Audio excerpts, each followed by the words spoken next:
You ran on the promise of ending unsheltered homelessness within a year. It's very ambitious. Some Yeah. people called you crazy. Yeah. Now that you've been in office for a month and you've seen the inner workings of Portland city government, are you concerned about that goal? Do you still think we can get that done? Angelica, I'm more emboldened than ever. I'm more hopeful, and I'm more certain it's going to happen now. The outpouring of support, the first meeting I took was from the business community, and they offered 40 facilities for potential shelters.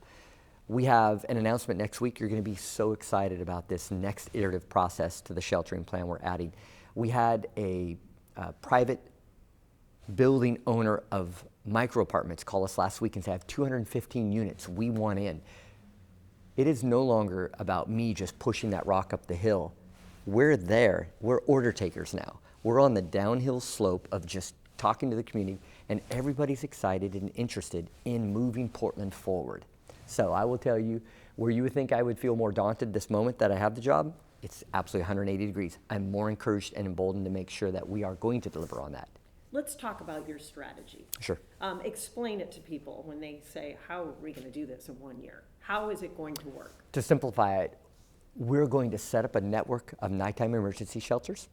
Other shelters, if somebody wants to provide a 24-hour shelter, you'll see the next one we add. We're going to add the facilities we need because that's the missing link. That's the first inning. We're going to augment it with day centers.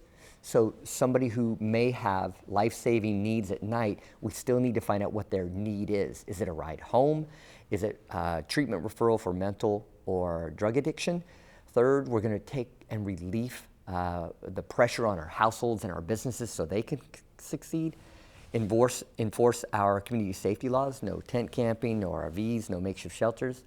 All of that takes the pressure off of our homeless service providers to then provide the long-term homeless services and the long-term housing we need. We have to take that pressure off the system. So that's kind of that 1, 2, 3 approach that we need to address unsheltered homelessness. Why do you think night shelters are so important? I know we sort of moved away from that several years ago in the city. We didn't want to see the long lines of people waiting to get into a shelter at night. Why is it so important to bring that back? So I've researched the last many years most of the cities in the United States, so they all have certain data points.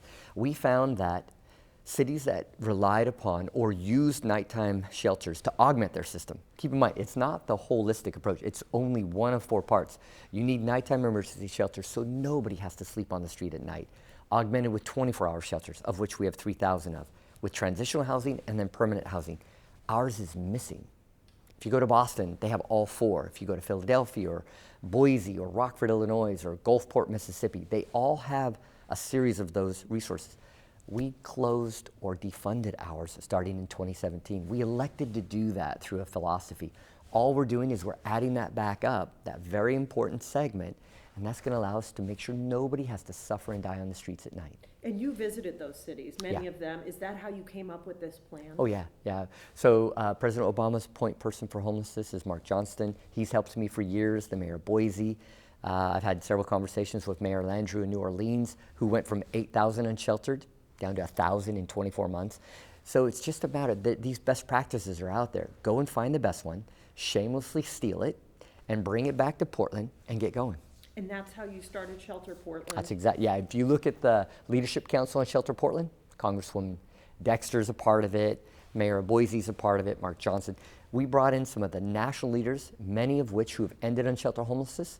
So this isn't a promise. This is just simply a boilerplate that other communities are using that we're not. When do you think Portland started making the mistakes that left us in this crisis?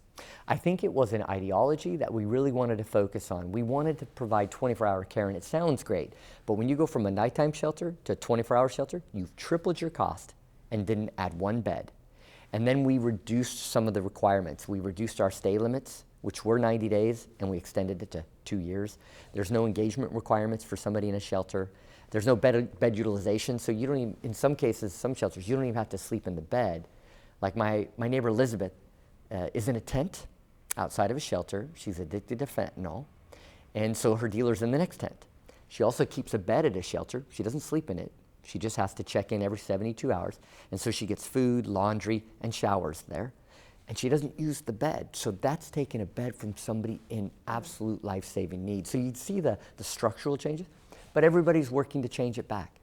We're having deep conversations with county, with council, with the governor. We're all working to make those changes back to a more rational system that flows through back and forth on that continuum based on that person's needs. How big of a roadblock is the fentanyl crisis in trying to solve our homeless crisis? I will tell you, it is a huge roadblock, but I want you to know these are people.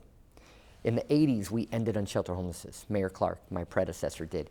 He suffered with fortified wine and heroin.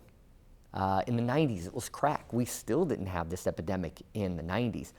When we had 1,700 people living on the street in 2017, 5,398 people suffering unsheltered today. What's changed in that one period of time? We started defunding and closing our nighttime shelters. Now let's add them back, but it's not just nighttime shelters. We need day centers. We need to really focus on our 24-hour shelters and the transitional housing. Let's let people know when you get in the system, we're here to help you. But we can't help you if you're in a tent on the sidewalk.